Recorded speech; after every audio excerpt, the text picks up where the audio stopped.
The ideas about rainwater, bottled water, there's so many uses for bottled water. Whether it's, you buy it at the store and any brand that a person likes, that bottled water, when it comes to taking a shower, for example, if, people live in certain areas where, let's say they have a cabin, but they don't have a water connection, but they're connected, let's say they're connected to the septic tank or to the sewer system, and they don't have water for whatever reason. They don't have that connection yet, or yeah, I guess you can say they don't have it yet. So if they just buy bottled water and use a pin to make 3 holes or 2 holes in the cap without even opening the cap, they can open it if they wanted to or not. Either way, 2 or 3 pins in it, and it really depends. When it comes to the bottle size, even an average, even just a regular size bottle that a child can hold in the hand, and depends on the size of the person. But with those 2 or 3 pins, see, when you turn that bottle upside down and you squeeze the bottle, there's pressure. You can create pressure, so the water will come out with pressure. So if you want to clean something, if you turn it upside down and squeeze the bottle, the water will come out with pressure, and the pressure is reasonable pressure, so you can clean something that way with that water coming out, from the bottle.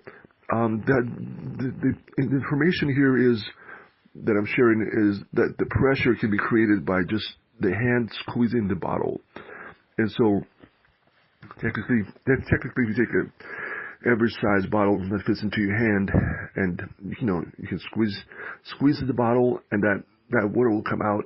You can wash your hands with it.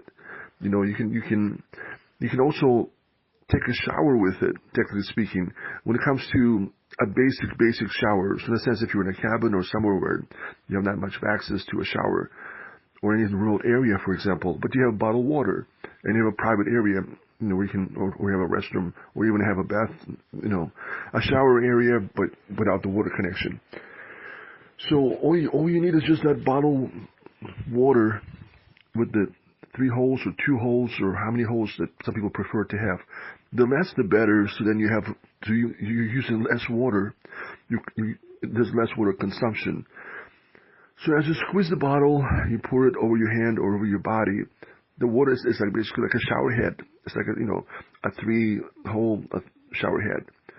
And so if you apply just a certain amount of water towards your head, towards your body, and then apply lots of soap and lather up with the soap, lather all of your body and your head with the soap and the shampoo preference, right? Shampoo and soap, or just soap, body wash, whatever it might be. You lather yourself up. After you lather yourself up, then you use that bottle and you squeeze the bottle, and that water pressure will come out, and you rinse yourself off. You rinse your head off that way. You rinse your neck, your back, the whole body that way. And so basically, that's your basic shower, the less water consumption shower. Some people like to save money on water. They could be in an apartment, or some people just love to use less water as much as possible. That's another option. You can take this bottle of water. It can be a bigger size than an average size. Just make those 3 holes in the cap. Squeeze it, and with pressure, the water will come out. It's basically like having a shower head in your hand, with only 3 holes, for the water to come out through. It could be more, but if it's more, then a lot of water will come out, and you will be using more water than you can if you only have like 3 holes in the cap. And all you need is just one of those, you can use anything, but you want to make sure that the pen is really good for it, because the size, so then you have a really small hole. You have 3 small holes. That becomes your shower head. That becomes you're washing your hands. When washing your hands is a little bit different than washing your hands, just because the idea is you're holding it with one hand and you're squeezing it. So this one hand is not being cleaned at the moment, but you can put soap on the other hand. It's one of those things. I guess if you have 2 or 3 bottles with right next to each other, so you use the first one, you basically lather both hands up with soap. You let them with soap. Start using the first bottle. As you're using the first bottle, of course, with one hand that has soap on it already. So you're going to leave that soap residue on the first bottle. But you are rinsing the other hand. And if it's antibacterial soap, even if you leave that residue, since it's antibacterial, it usually kills most of the bacteria. So it depends how dirty your hands are, really. If they're not that dirty, if you use antibacterial soap, so the first bottle you used, you're gonna get that bottle all soapy, really, because you're gonna leave a lot of residue of soap on the bottle. So, but at the same time, you switch it from hand to hand, and you get both hands washed clean, to the best that you can. But there'll still be a little bit of residue in that first bottle. So I guess you probably just need 2 bottles, or 3, but even 2 is okay. So you grab the second one. The second one, your hands are already pretty clean. You use up all that soap and antibacterial soap.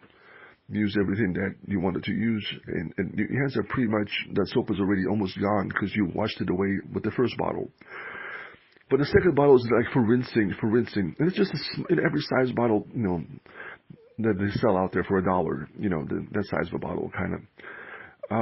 Sometimes they sell bigger sizes for $1 too. It's like the average small size bottle, not that big bottle. They have those bigger ones, which are nice also because more water. But it depends on your hand size, and depends if you can squeeze, how comfortable you feel in squeezing the bigger bottle. Some people have big hands, so they can squeeze the bigger bottle. They have more water at their disposal at that moment as they're squeezing, and that bottle for the pressure of the water. So that basically any size of the bottle that fits into the hand, it really is like a shower head. And when you squeeze it through pressure, the water comes out. Turn it upside down and squeeze it. And so you can wash your hands that way. I mean, if you have 2 bottles, the second one will be for rinsing. So you got most of your soap off of your hands by just switching hands. So then you grab the same bottle with your other hand and you start washing away that antibacterial soap from that hand. So the first bottle will have some residue of soap, antibacterial soap, and some of the dirt that was mixed in, but the antibacterial soap killed the germs, the majority of it. So it's supposed to be okay. The second bottle, now you grab just rinse everything off, and you're done. So there's a way of doing it that way, to wash your hands, because you have to hold the bottle. You have to hold the bottle with one hand usually, unless people can come up with a design where something's connected to a pedal or something, and they can just. This is a nice design idea right here. You put in this bigger size bottle into this dispenser that's connected to a pedal, and when you press on the pedal, it squeezes the bottle, and you turn it upside down, and you turn it upside down with those 3 holes in it, and then after you're done, you turn it back up. So it's one of those things. Sometimes you don't have to redesign the cap, but the design of this dispenser is you turn it, you set it in a location where you can flip it down, upside down. As you flip it upside down, the water will come out through these 3 holes or 4 holes, or how many holes the person made on the top, on the cap. So then you press the paddle. Sometimes, technically speaking, you can. This is in another dispenser without the pedal. It has to be big enough where you can just put the bottle in, secure it, and turn it upside down towards the sink. So you turn it upside down, the water will run in both of your hands. You wash both of your hands, and then you push it back up. So it's just basically, without even the cap, you don't have to turn the cap on and off. It's just the bottle going up or down. So when you wash your hands, you push it down, so the water will come out.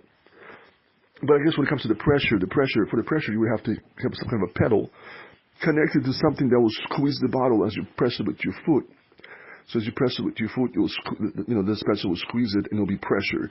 But technically, if the holes are big enough, for these dispensers, you can just flip it upside down, and the water will come out because of gravity. Because the holes are big enough. If you use if they're really small holes, they might not come out as good. But if they're big enough, they will always come out. So all you have to do is just turn it up, turn it off, and pull it up to turn it off, and pull it upside down to turn it back on. And so you're able to wash your hands that way. But when it comes to the shower, you just need so much water and then add soap to it and just lather the whole body up and then all you're doing is just rinsing it off, rinsing your head off, rinsing your body off. This is those kind of showers that, when you're in a situation that you really needed one, and, there's no water access or something, or you're trying to save money on water, have, low consumption of water. Technically, and you'll have to look at it this way, people pay for water. The water utility, you still have to pay for it. So what's the difference really if you buy a bottled water? Technically speaking, the bottled water is even more better for your body. It's supposed to be, because it's really clean, right? Sometimes it's so clean that when you touches your body feels weird. Like you would put it under, tap water and you won't feel the same. You're used to it. And sometimes it makes you wonder, is there anything added into that bottled water that makes your body feel weird because it feels like something is, like, I don't know, super clean or something, not super clean, or some kind of weird feeling. It's like, that's a different topic by itself. This topic really is more of the water is good, it's safe, nothing is added into it, nothing bad is added into it. It's a bottled water, right?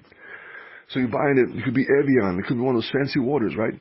Somebody that's, that's their preference. I mean, if you buy a big enough water and just make those 3 holes in it, you can shower with it, and that's a nice thing.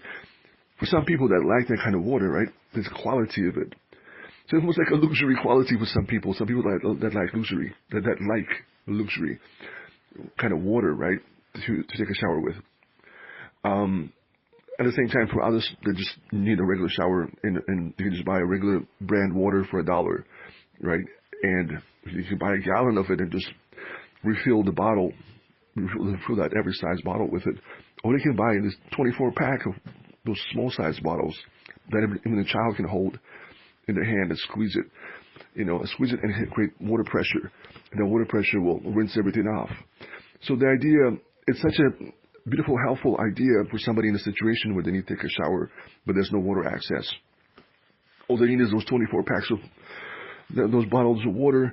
For somebody that, every size, maybe 2 or 3 bottles with the 3 holes in it, squeeze that pressure of the water on the body, rinse all that soap off, and you took a low consumption of water shower, but it's just right because it's soap and it's and then it's off your body and you're clean. That's basically what it is. It's really saving that water to a point of there's like no other. There's no other way of saving it. If somebody and then it's like, what if you get a good sale? You get a 24 pack and you spend $5 on it. But the utility water, if you use, your monthly bill is $35. So it's like, some people that like to save on their water too, so they want to use as less as possible. So let's say you barely use it. Let's say you only pay $10, but you're buying 24 packs and you're using that, and so you're saving money at the same time. For some people, it's just that if they really like a fancy kind of water, so, it could be like a luxury thing or something. But in any case, one fact remains. You have to buy water. You have to pay for it usually. Either it's a utility company or it's just going to get a bottle of water from the store. You're paying money for it. So a person shouldn't be thinking of, well, this is bottled water. It's supposed to be for drinking. It's for both. It's the same as the tap water. It's supposed to be for drinking too, if you run it through a purifier. So you say, well, I only have to use tap water. Not necessarily. If you're in a situation where you really need to, do that, and you have a bottle of water, that's $1. Well, it's like you're paying the same thing to a utility company for their water, right? So if you have no access to it, just use the bottle instead. If you buy the best brand, preference, it really depends. Maybe the best brand is best to drink, right? It's preference, but some people might like it to take a shower with it. If you leave it at room temperature, and if your house is warm, if it's warm outside, and you leave it outside, you got to get warm to a point where it's perfect temperature for washing off the soap. So it's one of those things. It's an idea that's there. If you're in a circumstance and there's no water access, but there's privacy, or there's a shower place, or bathtub or shower place. The bottle of water, if you make those 3 holes in it, squeeze the water out, it becomes pressured water. You can wash your hands, you can wash your body, and stay clean. So that's a nice benefit of bottled water right there. The rainwater, if you can collect enough of it, if you live in certain places we can collect a lot of it, it's always good to have a big tank outside to collect as much as possible. Because, yeah, you can run it through a water purifier a couple of times, and then you can drink it and cook with it. You can always also connect it to your toilet, to the toilet and the tank, the toilet tank, and use the pump, the tubes with the pump to pump the water into the tank to refill it. So every time, if you have to go number 2, you have those 2 flushes in there, or is it 1.5? It depends. I think it was 2. It depends on the design of the toilet and things like that. But let's say if it's designed with 2, for 2 flushes. So every time you can just use them. So if somebody lives in a location where they don't have access to water, in some remote area, have a cabin or something, or they're one of those tiny houses or something, but they have a lot of rain, that's a big plus to have this big tank for the outside, collect that rainwater, and design the roof so that it will so all that water from the roof, a lot of it can accumulate in that tank from the roof. The roofs, it's when that water hits the roof and just goes down on it, goes down on down the drain. You collect quite a bit of rainwater that way. Or sometimes it's even better just to have separate roofs, just roofs by themselves, without anything. Just design a roof and with the big water tank next to it, and design it so that everything will just go right into that water tank. When it comes to the rainwater, for those locations where there's a lot of rainwater. So in a sense, then that can be used for flushing. If that cabin or that house is connected to the septic tank, if you install a septic tank, and they're not too expensive sometimes, some smaller ones especially, to install into the ground, or it's connected to the sewer system. With that water, the rainwater, you can, flush the toilet and basically, and of course, when it comes to cooking, you can purify it a couple of times if it's safe, and it should be safe. It should be safe. So that's another thing that I mentioned before. I mentioned it again. It's a nice thing in those places where there's a lot of rain to collect it and use it. Especially, obviously, well, I mean, another reason could be if you want to save on water too. I mean, you can, some people want to just have that tap water for cooking and for washing hands, but they want to you can always use the rainwater. That's really optional. I think usually, if they have a connection to the water utility, they usually connect everything. But you never know.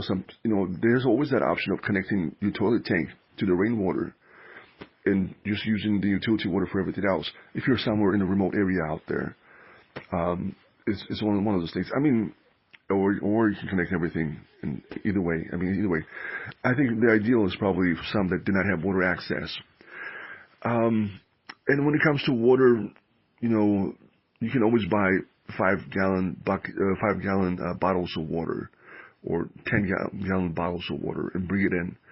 And that's how, if you're in some area where it's a desert or something, even for anything, you can always just buy lots of 5-gallon bottles of water, or 10-gallon, just those big bottles. I forget the size of how big they come. Just refill them and bring all that water in for anything. It's always, that's not an option of bringing in the water besides the rainwater, if there's no water at all. And then just using the pump, those pumps. And some of those faucets that designed with the little pump, they usually don't take too much electricity, or even the batteries. Even within the batteries they run, you can just press it and it'll just pump water out of anything for you, and you can wash your hands. I mean, nowadays they have these faucets that are just connected to a battery, or they're charged separately. I think it's connected to a battery or something, I forget, where they'll function independently and they'll pump the water out. There's some pumps that you can actually charge and bring and attach to the water bottle and press the button, and it will pump water out, and it will last you for a long time. That charge will last you for a long time, especially if you don't pump the water all the time. You don't turn it on all the time.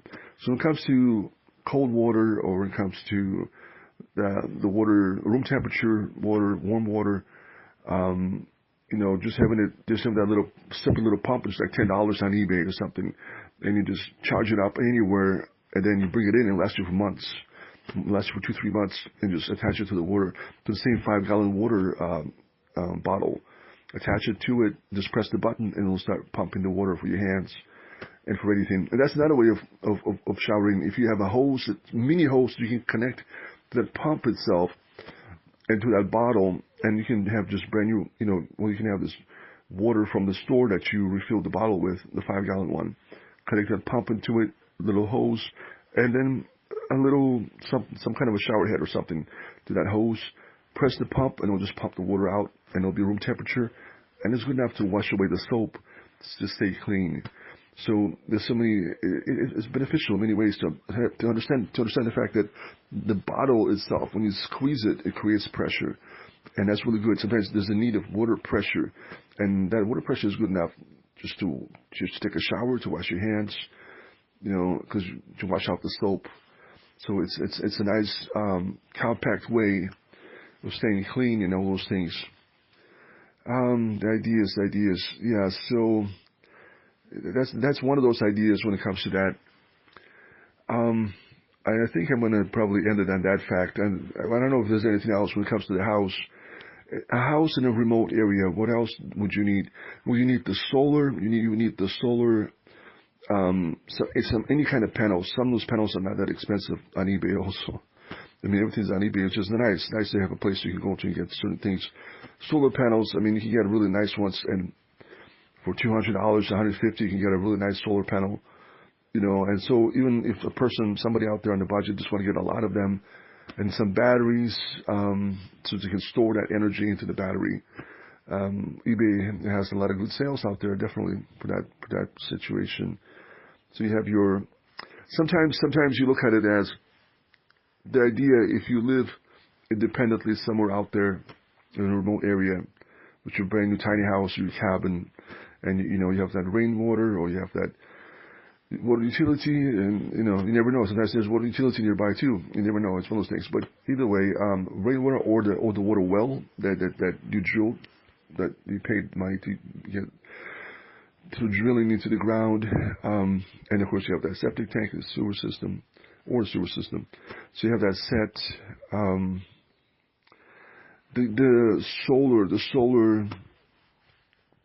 The solar concept is you would need quite a few solar panels if especially there's a lot of exposure to the sun.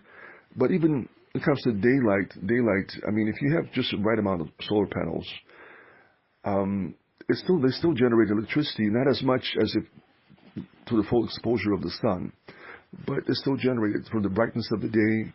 Just the brightness of the day, they still get certain amounts of electricity.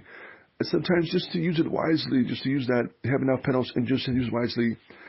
I mean, sometimes even, there's another exception when it comes to the watching TV. Nowadays, they have these magnifiers on eBay also that you can get for like $5, $10. And you can get a cell phone that you can attach to the magnifier, and it will give you a 14-inch screen TV size of everything that you have on your phone. So, for anyone out there, if there's a connection to the cellular, any remote location that they're in, and you can just buy one of those phones that are connected to the cellular network and have internet connection. And of course, you can subscribe to those companies where they offer even cable through the phone. You can watch cable or just basic TV channels, or both, basic TV channels and cable. And all you need is just to be able to recharge your phone. So if you can get enough panels and the right battery, so it'll be easily to just recharge your phone, like within the day, you may non-stop, you can recharge it, and get yourself a couple of phones, and let's say maybe 2 phones at least, right? And let's say 2 phones at least connected to the internet. So one phone, and prepaid sometimes they're like $50 or $60 per month or something. They're not that expensive. But the idea is you have 2 phones. One phone you connect to the internet for that TV. You connect that phone to the magnifier. The magnifier doesn't take too much electricity, so the only thing you have to charge up is your phone. And so, but you have enough panels and you have that basic battery to charge that up for you. So someone living remotely, they can have access to all the TV channels, and without the satellite, without the antenna, without the actual TV, just with their phone and the magnifier that magnifies it to the size of 14-inch or 15-inch or whatever they have nowadays. So you kind of will have remote access to, you can watch cable, you can watch regular TV, channels and be in a remote area as long as there's a phone signal, as long as there's a connection. So you can never miss out. You're not going to miss out on anything. You have your TV, and you're not spending, and you're not using too much electricity because it's just your phone. And if you're using your phone to watch your TV, maybe you get 5 hours out of it. If it's a phone that lasts 10 hours, if you watch TV, what if then you get like 5 out of it? But it's still not bad. It's still not bad because if you have two, then you can always put the second one, switch the phones, right? Put the second one in there, connect to the magnifier, and the first one connected back into the charger. Charge it back up to your solar panel. You charge it back up to your solar panel. You have it fully charged. You have another 5 hours. If somebody out there, in the remote area, so you put the phone into the magnifier, back into the magnifier, take your other one, and that you always use as your phone. So the other one's like a backup. The other one is your TV and your other, media or something, whatever it might be. So yeah, you can watch YouTube also. You can, all kinds of stuff, anything on the internet. And it's basically this compact TV that you can carry with you, and it's just a phone and a magnifier that's separate, that you attach together. So you can be in the most remote areas as long as there's a cellular connection. You can be connected to all those TV channels through that. You have to pay a subscription fee. It might even be $35 or something, but you get all the channels, and it's not bad to be connected that way. And the idea is sometimes for people to live in a way. All you need is the phone. All you need is to be safe, to stay warm, to stay cool. And you have the smartphone. The smartphone, of course, you need the Word of God. As a believer, you need the Word of God. That's crucial, of course. That's obvious back there. But other than that, when it comes to the smartphone, if you have that, you're connected. You can subscribe and watch TV. You can, you never feel bored. You can play a game or whatever it is. Whatever people like to do on to spend their time. They always have that with them. Sometimes, and yeah, now you can even have a TV with you that way. Oh, you gotta get that screen, the magnifier screen, and you have your TV and you have everything. It's a nice thing. It's a nice thing. And the beautiful thing is you really just need so many panels that are not that expensive and a reasonable battery. And then you can power if you can just power your phone and power your phone, and then you use that heating, that oven, that heating cooking oven to stay warm and to cook meals, and then there you go, and you have your vehicle. You can go back into the city or into the whatever you need to go somewhere to be connected back into, in a sense of it, right, to function as from away from your spot that you have back into the city, and so you're set. There's nothing else. You're never bored. You're never bored. You have your TV, you have your phone, you have your place. It's a tiny house or a cabin or, those things. And to take a shower, you have the bottled water with the 3 holes in it, right? You stock up on it. You get all these 24 packs of water with you for drinking, for taking a shower, for washing your hands. So sometimes the idea is just to make sure you have a septic tank or a sewer system connection. So then, even without being connected to the water utility for whatever reasons, if maybe they don't have that connection yet, unless there's a lot of rain, if there's no rain, you can always buy these big 5-gallon bottles of water, and bring them in from the store, stack them up, and just refill the other bottles too, if there's any, and you always have, as long as you have that sewer, the septic, where you can take your shower and you do everything in the sense of it. And you can flush the toilet. When you go number 2, as long as you have water.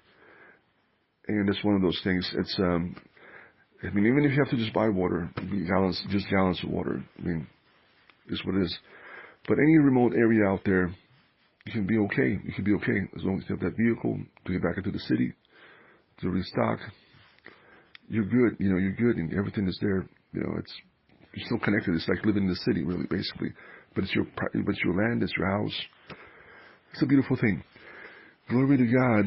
And of course, the Word of God definitely is something that is motivating me to be the best I can be and to share as much as possible any ideas that can help people. Definitely is something that's part of the faith concept.